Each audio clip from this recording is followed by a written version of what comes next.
Have you ever heard of a statue so massive it was said to straddle the entrance of a harbor, with ships sailing between its legs? A bronze giant that shone like the sun itself? Today, we're rejourning back in time to ancient Greece to uncover the incredible story of the Colossus of Rhodes, one of the seven wonders of the ancient world. What was it?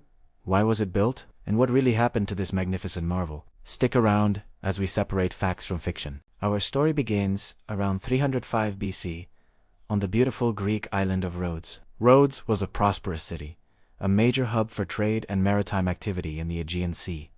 But its success made it a target. A powerful general named Demetrius Poliorcetes, whose nickname literally means the besieger of cities, set his sights on Rhodes. He arrived with a massive army of 40,000 soldiers and a fleet of warships, determined to conquer the island. The Rhodians were outnumbered, but they were not easily defeated.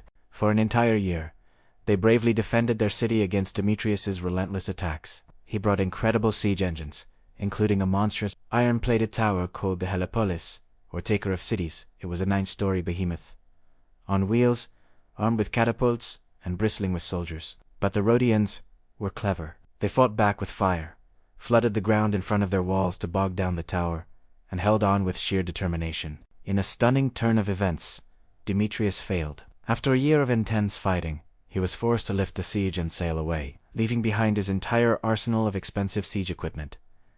The Rhodians had done the impossible. To celebrate this monumental victory and to thank their patron god, Helios, the god of the sun, they decided to build a tribute unlike anything the world had ever seen. They sold the abandoned siege equipment for a fortune 300 talents, an immense sum of money, and used the proceeds to fund their ambitious project. They would build a colossal statue of Helios himself. The man entrusted with this epic task was a sculptor named Chares of Lindon. He was a student of the famous Lysippus, who had sculpted for Alexander the Great.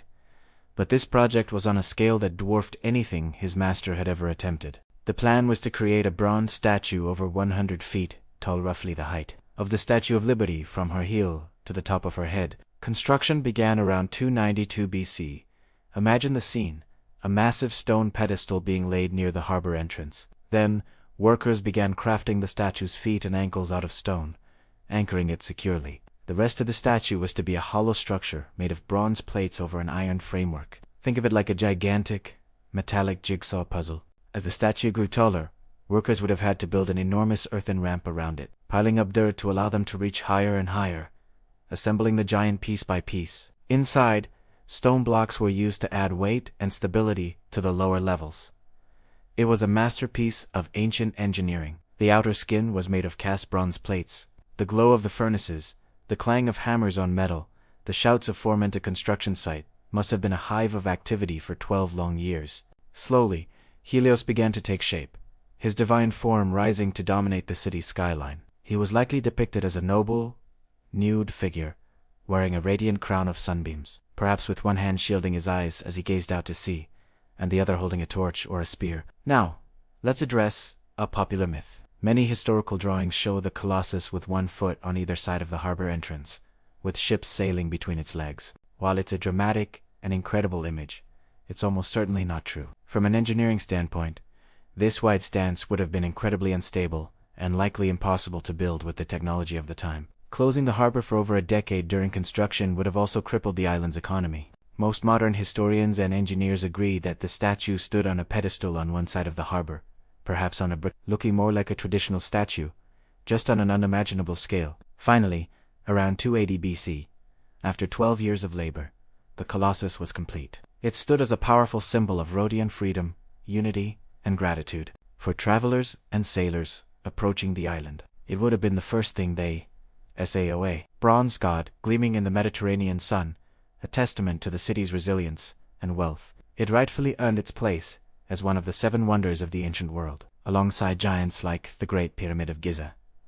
It was a source of immense pride for the people of Rhodes. But sadly, the glory of the Colossus was tragically short. In 226 BC, just 54 years after its completion, a powerful earthquake rocked the island of Rhodes. The ground shook violently, toppling buildings and devastating the city. The mighty Colossus, for all its size and strength, could not withstand the force of nature. Its knees buckled, and the massive bronze figure snapped and came crashing down to the ground. The sound must have been deafening as tons of bronze and iron collapsed into a heap of ruins, the wonder of the world was broken. The Rhodians were heartbroken. The Oracle of Delphi, a famous source of prophecy in the ancient world, advised them not to rebuild the statue, warning that they may have offended the god Helios by erecting it in the first place. The king of Egypt even offered to pay for its reconstruction, but fearing the oracle's warning, the people of Rhodes decided to leave the giant where it fell. And so, for nearly 900 years, the ruins of the Colossus lay on the ground. But even in its broken state,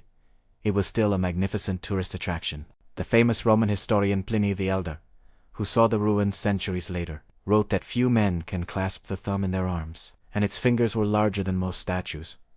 People traveled from all over the Mediterranean world just to gaze in awe at the sheer size of its fragmented limbs and torso. It was a wonder, even in ruins. The final chapter of the Colossus came much later, in the 7th century AD.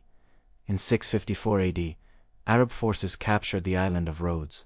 According to one historical account, they dismantled the remaining bronze fragments of the statue and sold them for scrap metal. The story goes that the metal was transported to Syria on the backs of 900 camels. And just like that, the last physical traces of the mighty Colossus vanished from history. Today, if you visit the Mandraki harbor in Rhodes, you won't see a giant statue. Instead, 2 columns topped with statues of a deer and a doe stand where the Colossus might have once greeted ships.